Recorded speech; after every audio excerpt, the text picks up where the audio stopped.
नमस्कार। एक बार फिर से टॉपिक मौलिक अधिकारों को आगे बढ़ाते हैं अपन। स्वतंत्रता का अधिकार अभी चल रहा है अपना।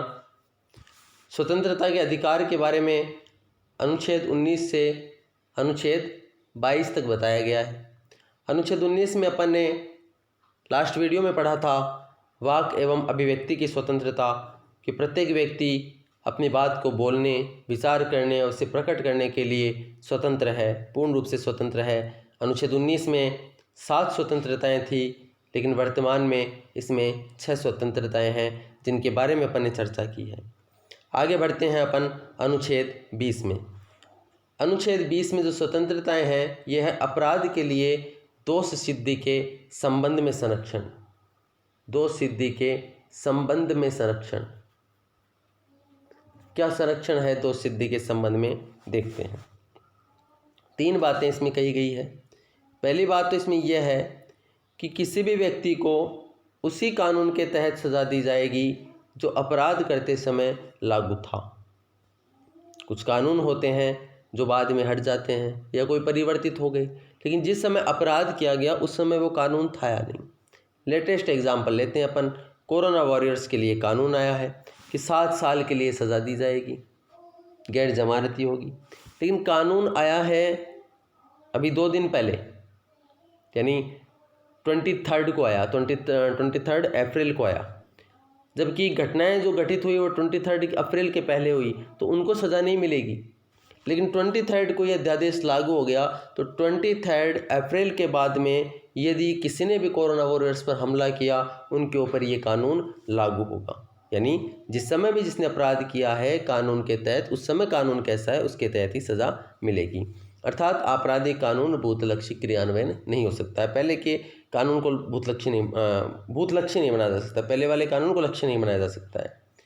ये सिविल कानून के लिए लागू नहीं होगा।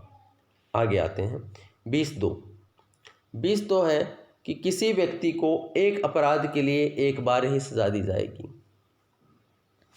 सिंपल सी बात है, समझ गए आप, ज़्यादा एक्सप्लेनेशन की ज़रूरत है नहीं इसमें। एक अपराध के लिए एक ही बार सज़ा दी जाएगी। और तीसरा है, किसी भी व्यक्ति को स्वयं के विरुद्ध गवाही के लिए बाध्य नहीं किया जाएगा। किसी व्यक्ति को ज़बरदस्ती ये बाध्य नहीं किया जाएगा कि आप गवाही दें, अपने विरुद्ध गवाही दें, कि गवाही दीजिए कि आपने ही ये चोरी की है, कबूल कीजिए। ज़बरदस्ती गवाही के लिए बाध्य नहीं किया जाएगा। यह है अनुच्छेद 20। आगे आते हैं अपन अनुच्छेद 21। बहुत इम्पोर्टेंट अनुच्छेद है 21। बहुत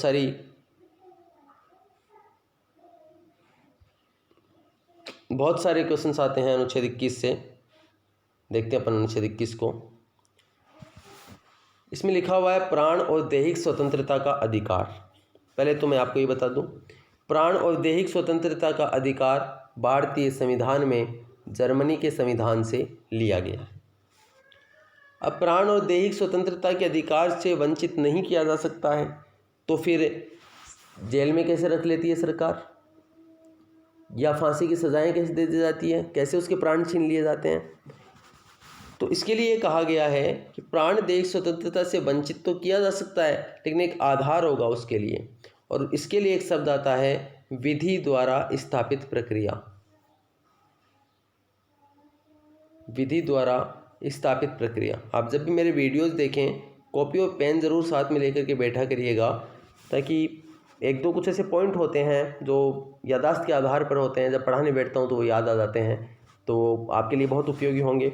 जैसे ये बहुत इंपॉर्टेंट पॉइंट है, विधि द्वारा स्थापित प्रक्रिया। इंपॉर्टेंट इसलिए है कि अपन ने अनुच्छेद 14 पढ़ा था, विधि का शासन। अनुच्छेद 14 में विधि का शासन ब्रिटेन से लिया गया है। विधि के समक्ष समानता अनुच्छेद 14 में ब्रिटेन से लिया गया है। विधि के समान संरक्षण अमेरिका से लिया गया है। क्योंकि विधि द्वारा स्थापित प्रक्रिया अनुच्छेद 21 में है, और जब ये क्वेश्चन आता है और यदि पढ़ा हुआ नहीं होता है अपना, तो इसका भी आंसर अपन अनुच्छेद 14 ही करके आते हैं। तो ध्यान रखने की बात है, विधि द्वारा स्थापित प्रक्रिया अनुच्छेद 21 में है। और इस अनुच्छेद की भाषा शैली ऐसे हो जाती है कि राज्य किसी भी व्यक्ति को विधि द्वारा स्थापित प्रक्रिया के अतिरिक्त किसी भी प्रकार से प्राण और दैहिक स्वतंत्रता से वंचित नहीं कर सकता है। लिख लीजिएगा इसको। तो ये जर्मनी से लिया गया है, और विधि द्वारा स्थापित प्रक्रिया ली गई है जापान से। विधि द्वारा स्थापित प्रक्रिया जापान से ली गई है। अब देखते हैं इसमें क्या लिखा है। और बात इसमें करें तो अनुच्छेद 21 का बहुत ज़्यादा विस्तार हो गया, बहुत ज़्यादा विस्तार कि प्राण दैहिक स्वतंत्रता, इसमें बहुत कुछ लिखा गया है कि इतनी सी बात में बहुत कुछ आ गया है कि छोटी छोटी बातों में लोग मौलिक अधिकार को लेकर के सुप्रीम कोर्ट हाई कोर्ट में पहुंच जाते हैं। न्यायालय निर्णय देता है कि यार ये तो दैहिक से संबंधित कष्ट है, जैसे इसमें सोने का अधिकार, खाने का अधिकार, शुद्ध जल प्राप्त करने का अधिकार, शुद्ध वायु प्राप्त करने का अधिकार, यहाँ तक कि नींद लेने का भी अधिकार आपका एक मौलिक अधिकार बन जाता है। शिक्षा प्राप्त करने का अधिकार, प्राथमिक शिक्षा का अधिकार आपका मौलिक अधिकार बन जाता है। हाल ही में अपन बात करें तो आधार कार्ड को लेकर के केस आया है, इम्पोर्टेंट भी है, करंट का क्वेश्चन भी होता है इसमें। पुट्टू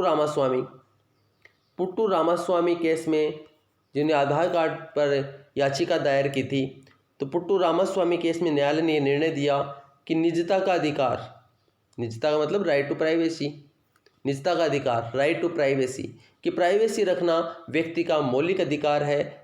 यदि प्राइवेसी का हनन हो जाता है तो व्यक्ति के देह को कष्ट पहुंचता है, उसको मानसिक पीड़ा होती है। और निजता का अधिकार कौन से अनुच्छेद में शामिल है? अनुच्छेद 21 में शामिल है। किस केस में कहा? पुट्टू रामास्वामी केस में कहा। इस प्रकार से एक ऐसा अनुच्छेद है जिसका बहुत ज़्यादा विस्तार हो चुका है। देखते हैं क्या लिखा गया इसमें। तो विधि के द्वारा स्थापित प्रक्रिया के बिना किसी भी व्यक्ति को प्राण और दैहिक स्वतंत्रता से वंचित नहीं किया जा सकता है। एक ही तरीके से किया जा सकता है विधि द्वारा स्थापित प्रक्रिया, ये जापान से लिया गया है। फिर कुछ मामले हैं। गोपालनवाद 1950, इसमें सुप्रीम कोर्ट ने आर्टिकल 21 की संकीर्ण व्याख्या की, अतः विधि के द्वारा स्थापित प्रक्रिया के तहत माना कि न्यायपालिका केवल कार्यपालिका के स्वेच्छाचारी कार्यों की समीक्षा कर सकती है, ये विधायिका के स्वेच्छाचारी कार्यों की व्याख्या नहीं कर सकती है। भले ही विधायिका ने अतार्किक, अनुचित, अन्यायपूर्ण कानून बनाए हो, न्यायपालिका का कानून का अक्षर से पालन करना पड़ता है। बहुत संकीर्ण व्याख्या की इसमें ये कह दिया गया कि विधायिका ने जो बना दिया वो ही कानून है, न्यायपालिका उसमें हस्तक्षेप नहीं करेगी। सिंपल भाषा में ऐसा समझ सकते हैं। इसी तरह न्यायालय ने माना कि प्राण दैहिक स्वतंत्रता से तात्पर्य है जीवित रहना और बंधक नहीं बनाया जाना। एक संकीर्ण व्याख्या थी। विधि के द्वारा स्थापित प्रक्रिया क्या है? न्यायपालिका कार्यों की समीक्षा नहीं कर सकती है, किसके? जो विधायिका ने बना दिए। और कार्यपालिका ने यदि कुछ कानून बना दिया, कोई आदेश पारित कर दिया या कानून को लागू करवा नहीं दिया, तो कानून को सही तरीके से लागू करवाया नहीं करवाया, इसकी समीक्षा की जा सकती है। ये पुरानी बात है, लेकिन अब वर्तमान में स्थिति नहीं है। वर्तमान में यह है कि न्यायालय के कार्यों की भी समीक्षा की जा सकती है और कार्यपालिका के कार्यों की भी समीक्षा की जा सकती है। फिर इम्पोर्टेंट बात, मेनका गांधीवाद। मैंने अनुच्छेद 19 में आपको बताया था कि अनुच्छेद 19 भारतीय सीमा में अबाध रूप से विचरण करने की स्वतंत्रता देता है, विदेश जाने की स्वतंत्रता नहीं देता है। लेकिन मेनका गांधीवाद 1978 में विदेश जाने की स्वतंत्रता कौन से अनुच्छेद में है? 21 में। और ये निर्णय कोर्ट ने दिया था मेनका गांधीवाद में। ठीक है, ये थोड़ा डिटेल में है। अगर आप RS वगैरह के एग्जाम करें तो इसको पढ़ सकते हो डिटेल में।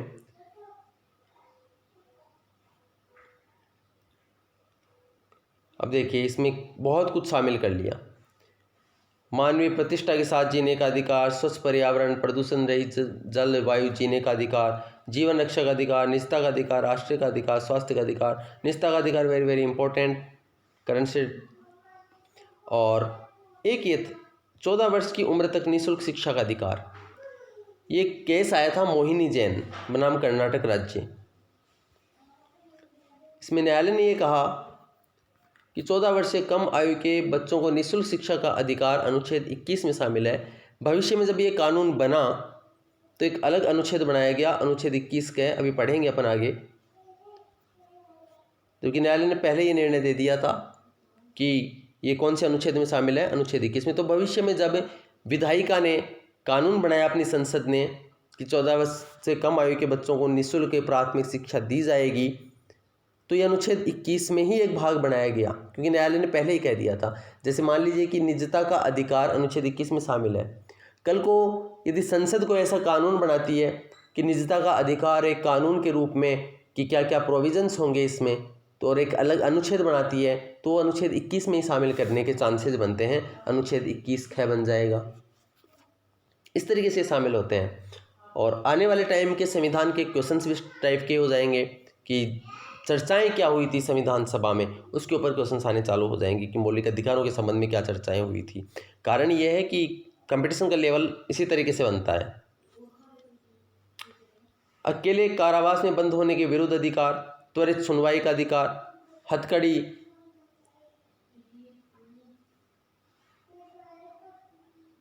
तो बहुत ज़्यादा विस्तार हुआ है इसका।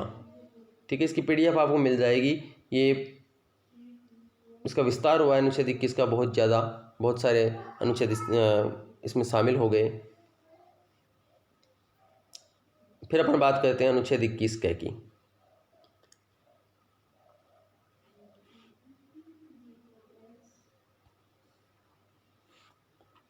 अनुच्छेद 21 क संविधान में एक अनुच्छेद था 45, अभी भी है लेकिन कुछ बदलाव हो गया है, इसलिए एक अनुच्छेद था पहले। इसमें भाषा शैली क्या थी?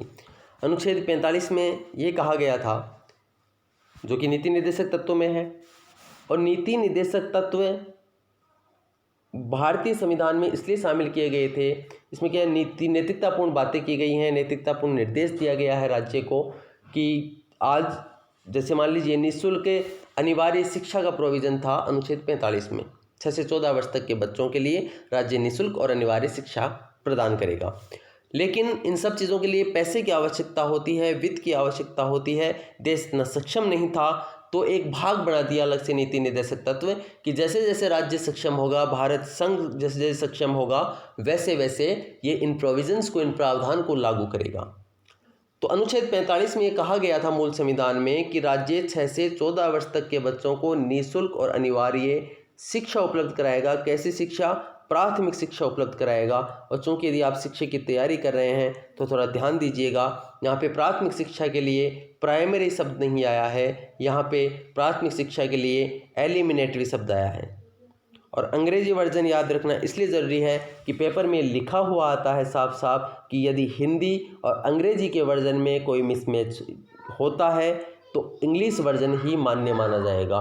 भले ही हिंदी में प्राथमिक लिखा हुआ है ए ऑप्शन, लेकिन यदि अंग्रेजी में वो प्राइमरी है तो आंसर वो नहीं होगा, आंसर वही होगा, वही ऑप्शन होगा जो अंग्रेजी में एलिमिनेटरी लिखा हुआ है। तो एलिमिनेटरी शिक्षा की बात की गई है यहाँ पर 6 से 14 वर्ष तक के बच्चों के लिए। मूल संविधान में अनुच्छेद 45 में की गई थी। फिर संविधान में एक संशोधन किया गया। अटल बिहारी वाजपेयी की सरकार ने सन 2002 में 86वां संविधान संशोधन किया और इसे एक अधिकार बना दिया गया अनुच्छेद 21 क में। और अनुच्छेद 51 क में, और अनुच्छेद 51 क में जिसमें मूल कर्तव्य हैं, 11वें नंबर का मूल कर्तव्य बना दिया गया। क्या कहा गया वहाँ पर कि प्रत्येक अभिभावक का या माता पिता का ये कर्तव्य होगा कि वे अपने बच्चों को, जिनकी आयु कितनी है 6 से 14 वर्ष, इन्हें निःशुल्क और अनिवार्य प्राथमिक शिक्षा एलिमिनेटरी एजुकेशन प्रदान करेंगे। ये कहा गया अनुच्छेद 86वें संविधान संशोधन के द्वारा।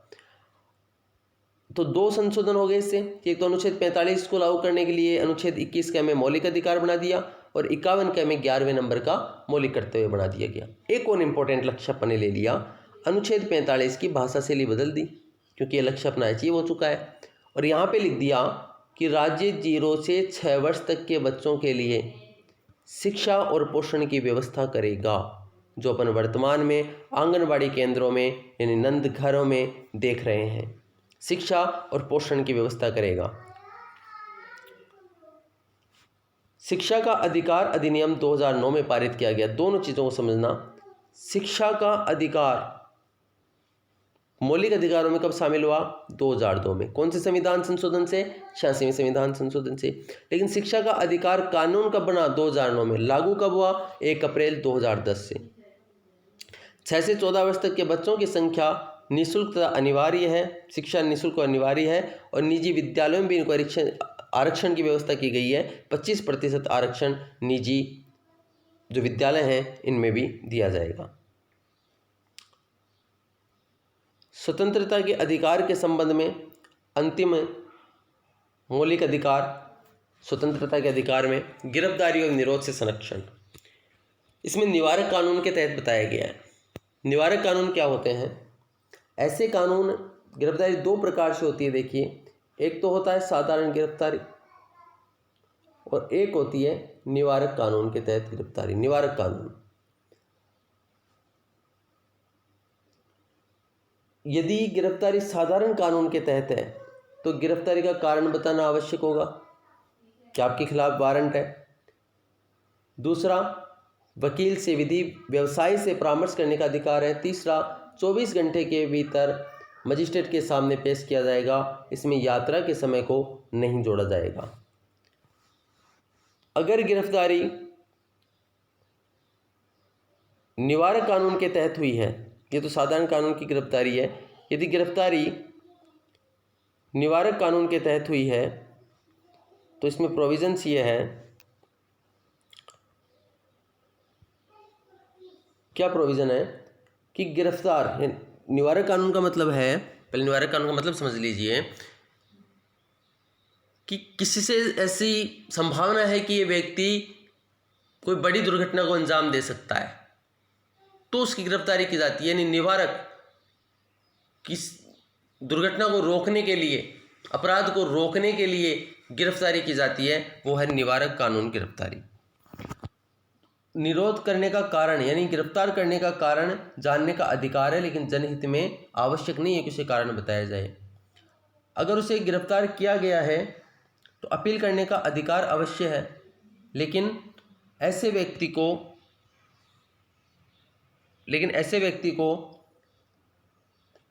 3 माह तक जेल में रखा जा सकता है। 3 माह तक जेल में रखा जा सकता है बिना कारण बताए। 44वें संविधान संशोधन के द्वारा इस 3 माह की अवधि को 2 माह कर दी गई थी। अब यदि इसकी अवधि को 3 माह बढ़ानी है या नहीं बढ़ानी है, इसका निर्णय करने के लिए एक सलाहकारी समिति का गठन किया जाता है, जिसमें 3 न्यायाधीश होते हैं, जिसमें 3 न्यायाधीश होने चाहिए। न्यायाधीश कम से कम हाईकोर्ट के न्यायाधीश की योग्यता वाले होने चाहिए। ये बताएंगे कि आगे इस अवधि को बढ़ाना है या नहीं बढ़ाना है। ये कुछ निवारक कानून है। जैसे आजकल आपने सुना होगा, योगी साहब ये कह रहे हैं कि जो कोरोना वॉरियर्स पर हमला करेंगे या जो भाग रहे हैं हॉस्पिटल से, जो कोरोना पॉजिटिव पेशेंट है वो भाग रहे हैं, उनके ऊपर NSA लगा जाएगा। NSA क्या है? ये है NSA, नेशनल राष्ट्रीय सुरक्षा कानून, नेशनल सिक्योरिटी एक्ट 1980 का। ये कुछ निवारक कानून हैं। कई कानून बंद भी हो चुके हैं, जैसे टाडा है, टाडा बंद हो चुका है, अब नहीं है, वर्तमान में पोटा है। तो ये अनुच्छेद 19 से 22 तक अपने स्वतंत्रता के अधिकार के संबंध में चर्चा की है। तो अपने 2 मौलिक अधिकार देख लिए हैं, समानता का अधिकार, स्वतंत्रता का अधिकार। बहुत बहुत धन्यवाद।